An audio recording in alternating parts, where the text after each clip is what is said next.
way. Now, if the distinction between right and wrong is also a product of brain wiring, why should we believe it any more real? And if it is just a collective hallucination, how could we argue that evils like genocide and slavery are wrong for everyone rather than just distasteful to us? That's a statement by Steven Pinker.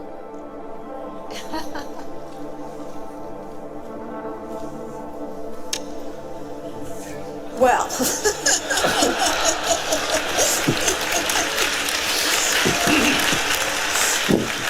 welcome to your Internet Believer Explains with Mike.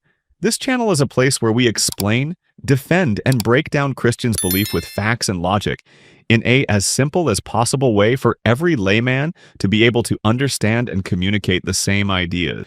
And if you are not a Christian, you are still welcome, since my video can be a source of challenge for you on whatever philosophy or religion you hold on to. Let's dive into the video of the day. how could it be that through reflection, slowly, far too slowly, we actually can make progress, right? Everything. There's nothing more biologically determined than male dominance over women. Nothing is more, right? This is... Well, now wait, Rebecca. By what? By what? You underestimate women.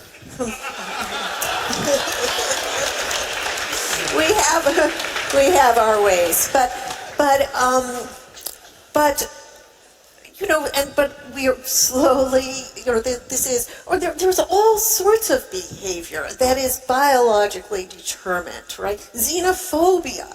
I spent a lot of time in Africa observing the chimps. It was one of the most amazing experiences for me. I mean, I came back and I could only see, I came back to a conference, actually, and there were two men on either side of me. So, this is my fate, this is my doom. They were arguing over me, and there was a little lady in between, and and they were pointing their fingers and blah blah blah, and trying also to impress me a little bit. And all I could see was what I had just seen in Uganda, right? These men. You mean among the bonobos and the chimps?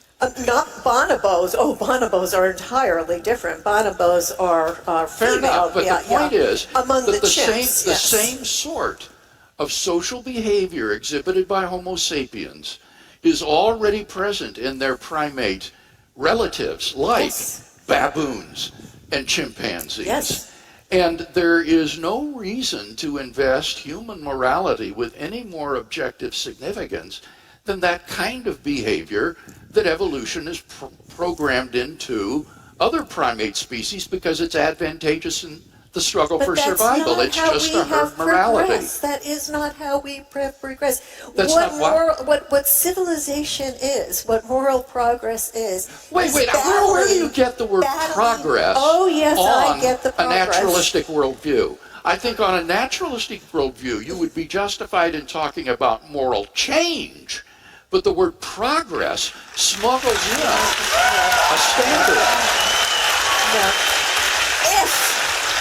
But that's because you think on a naturalist basis, on a purely naturalist basis, there is no way to justify, to ground objective morality. That's what you, True. I mean, right.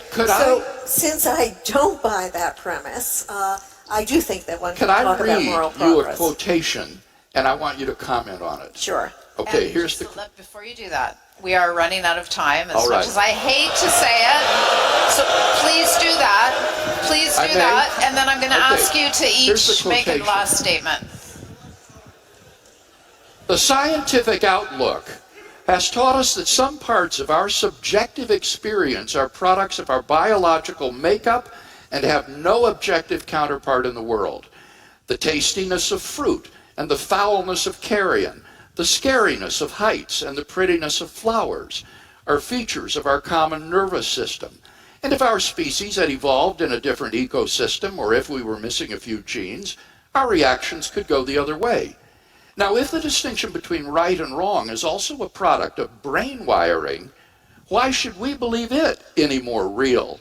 And if it is just a collective hallucination, how could we argue that evils like genocide and slavery are wrong for everyone rather than just distasteful to us? That's a statement by Steven Pinker.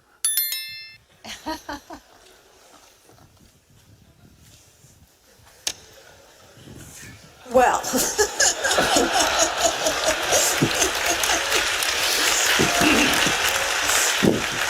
Let's start by asking the question, is the use of moral progress justified in atheism?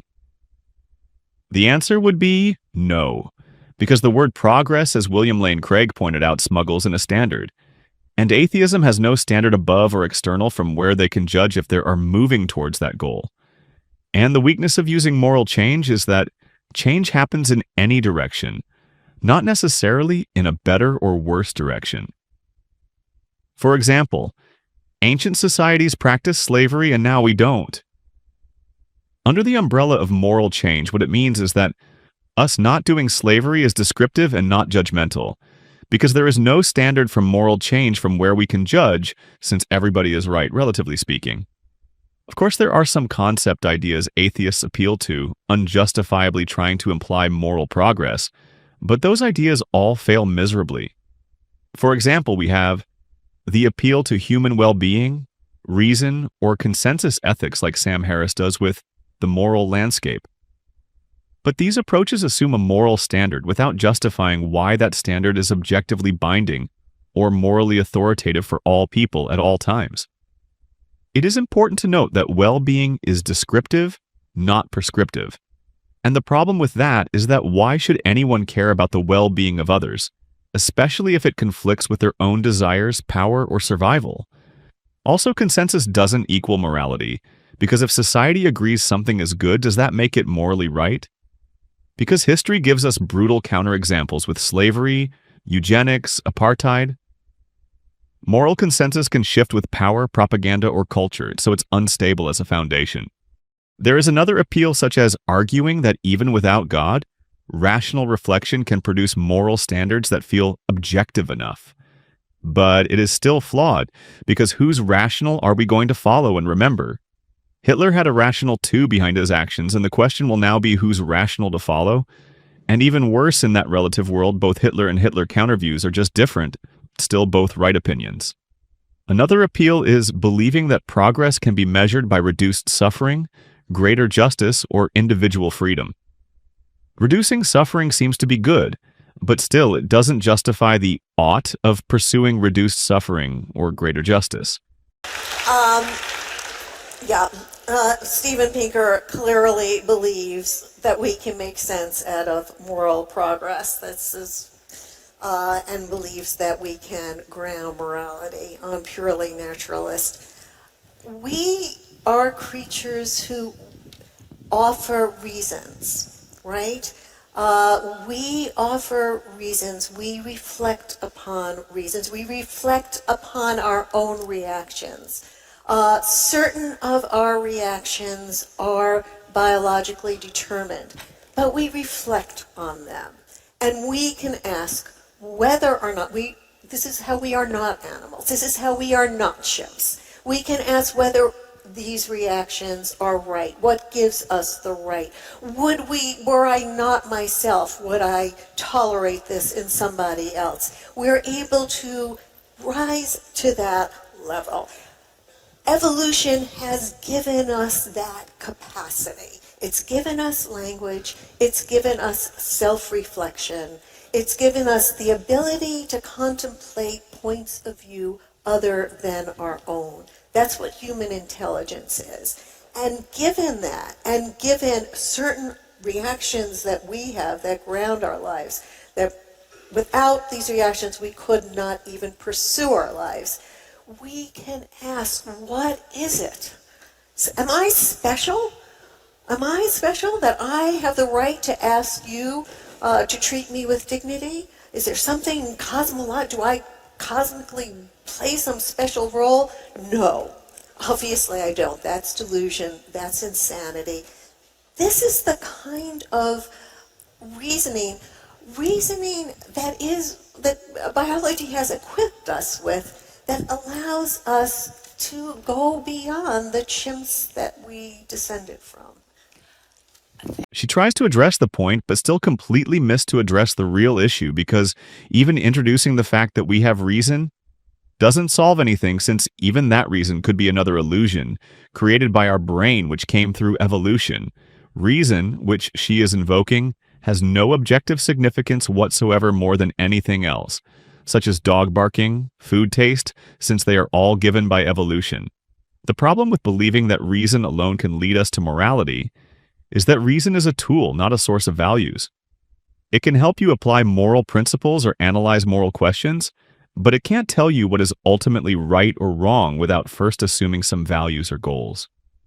Reason works from premises to conclusions, but moral reasoning needs moral premises, and reason itself doesn't give you those. Let me give you an example. Reason can say, if you want to promote well-being, then don't harm others. But reason can't tell you that promoting well-being is good in the first place. That's a value judgment, not a logical necessity. The reason why this point is powerful, and by that I mean her failure to counter logically the statement by Steven Pinker, is that people don't see the fact of, for example, taking another innocent human being life as just as having a different taste than other people, because if it was the case, why grieve over the departure of another member who is just part of this illusionary reality created by my brain, but now the relative has just been deleted in the game? Her explanation failed to make sense of what we are observing in our objective world. Her point is nonsensical, both in the way that you have to think on one hand that the reason why you are grieving is because of that's how evolution made you, and on the other hand, when you use that same instrument evolution handed over to you, which is reason, then there is no reasonable reason to grieve what is just illusionary. She says as well that evolution gave us reasoning, and just as any other thing in that same evolutionary line of thought, reasoning would not be more important or decisive. Apart from the fact that evolution made our brain, making us to think that way, even the result of our reasoning is no more than a fool play of a player controlled by his puppet master, which is the brain. And because of that, we can't really account for anything in life, both the losses we are responsible or victims of. Thank you for watching this video. I will see you in the next video. Please support me by liking, subscribing, and sharing my video. God bless you.